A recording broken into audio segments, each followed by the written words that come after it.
Her sırrın bir taşıyıcısı vardır. Peki ya taşıyıcı bir nehirse?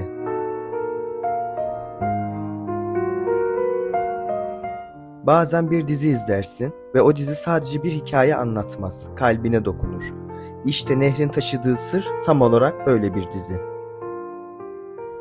Netflix'te yayınlanan bu mini dizi ilk dakikasından itibaren içine alan bir atmosfer kuruyor. Görüntüler sakin, müzikler içe işliyor. Ama içinde öyle derin bir gizem var ki izledikçe sen de o sırra ortak oluyorsun. Hikaye küçük bir Meksika kasabasında başlıyor. Sıradan gibi görünen bir gün hiç beklenmedik bir olay oluyor ve bu olay iki çocuğun hayatını sonsuza kadar değiştiriyor. Ama bu dizi sadece gizem ya da dram değil. Aynı zamanda büyümekle, dostlukla, kabullenmekle ilgili. Özellikle o çocukların saf ama derin bağı izlerken insanın içi bir tuhaf oluyor. Sanki kendi çocukluğunu hatırlıyor. Ve bir şey söyleyeyim mi? Dizide öyle detaylar var ki durup düşündürüyor. Kültürel dokunuşlar, farklı hayatlara pencere açan karakterler, hepsi küçük küçük işlenmiş ama sonunda büyük bir şey anlatıyor. En güzeli de şu, dizi sizi susturmaya zorlamıyor. Sizi düşünmeye çağırıyor. Bu olay neden oldu? Bu karakter neden böyle hissetti gibi sorular sorarken buluyorsunuz kendinizi. Mini dizi olduğu için fazla zamanınızı almıyor ama izledikten sonra uzun süre aklınızda kalıyor. Spoiler vermemeye çalışıyorum çünkü inanın bu diziyi izlerken bazı anları kendiniz keşfetmeniz gerekiyor. Bazı sahneler sizi çok şaşırtmayabilir ama o duygusal etki işte o sahici. Eğer böyle sakin ama etkileyici hikayeleri seviyorsanız Nehrin taşıdığı sır tam size göre. İzledikten sonra ne izledim ben ya değil, iyi ki izledim dedirtecek bir yapım. İzlediysen yorumlara yaz, hissettiklerini birlikte konuşalım çünkü bu sır konuşulmayı hak ediyor.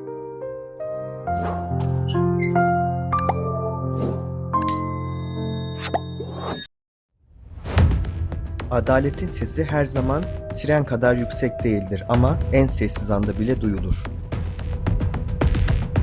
Görev hiçbir zaman bitmez. Her çağrı yeni bir hayat hikayesidir. Çağrı üzerine ile tanışmaya hazır mısınız? Bugün sizlerle Prime Video'nun yeni ve dikkat çekici polisiye dizisi Çağrı üzerinden bahsedeceğim.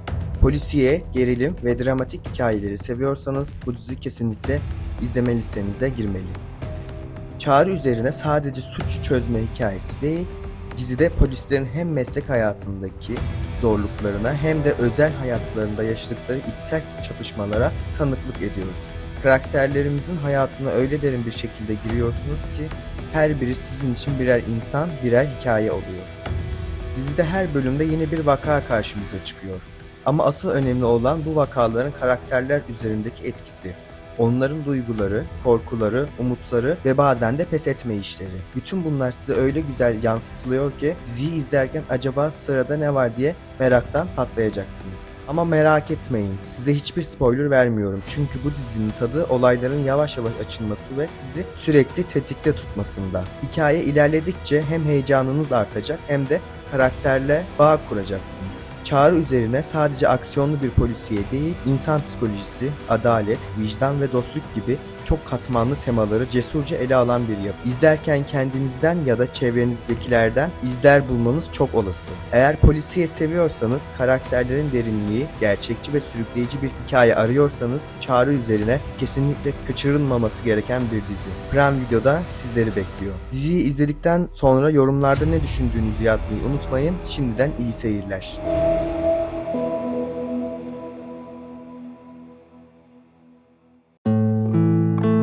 Bazen kim olduğunu anlamak için kim olamayacağını da öğrenmen gerekir.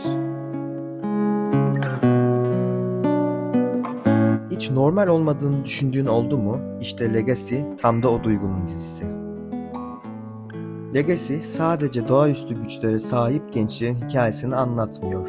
Aynı zamanda kaybolmuş kimliklerin, bastırılmış duyguların ve bir şekilde normal olma çabasındaki kalplerin hikayesi.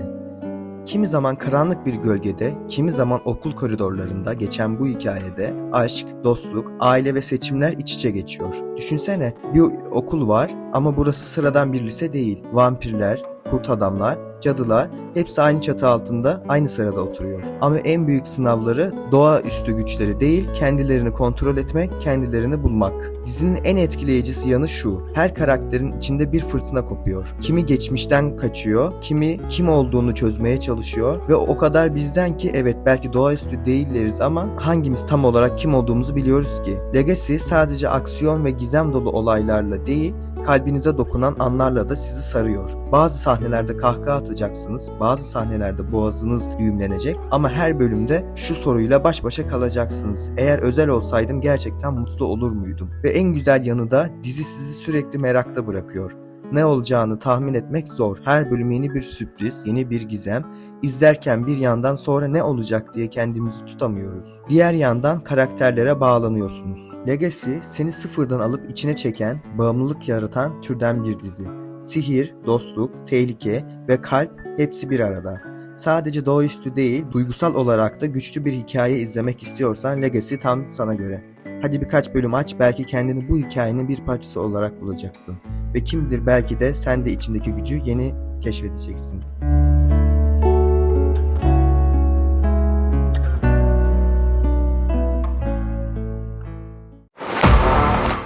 Arabalar sadece makine değildir, bazen hayallerin ta kendisidir. Hızın, dostluğun ve gençliğin tam ortasında yanan bir tutkunun hikayesi, motor tutkunları. Prime Video'nun yepyeni dizisi Motor Tutkunları bize sadece yüksek hızla yarışları değil, gençliğin o çarpan kalbini de hissettiriyor. Bir kasabada geçen bu hikayede gençler bir araya gelip asfaltta hızla ilerlerken aslında kendi kimliklerini de keşfediyorlar. Bu dizi tam anlamıyla içimizi ısıtan türden. Çünkü konu sadece yarış değil. Her bir karakterin kendine ait bir savaşı var. Aile baskısı, hayaller gerçekler arasındaki çizgi, aşk, dostluk, bunların hepsi motorların vınlamasının altında gizli. Belki de seni içine çeken şey sadece arabalar olmayacak. Belki bir karakterin gözyaşı seni yakalayacak, belki bir bakış seni düşündürecek ve kendini bir anda ben olsam ne yapardım diye sorarken bulacaksın. Motor tutkunları dışarıdan bakınca bir sokak yarışı dizisi gibi durabilir ama izledikçe anlıyorsun ki bu hikaye tam bir büyüme yolculuğu. Arkadaşlıklar test ediliyor, güven yeniden inşa ediliyor ve herkes kendini ve herkes kendi rotasını çizmeye başlıyor. Her bölümden kalbin bir tık daha hızlı atıyor çünkü ne olacağını kestiremiyorsun.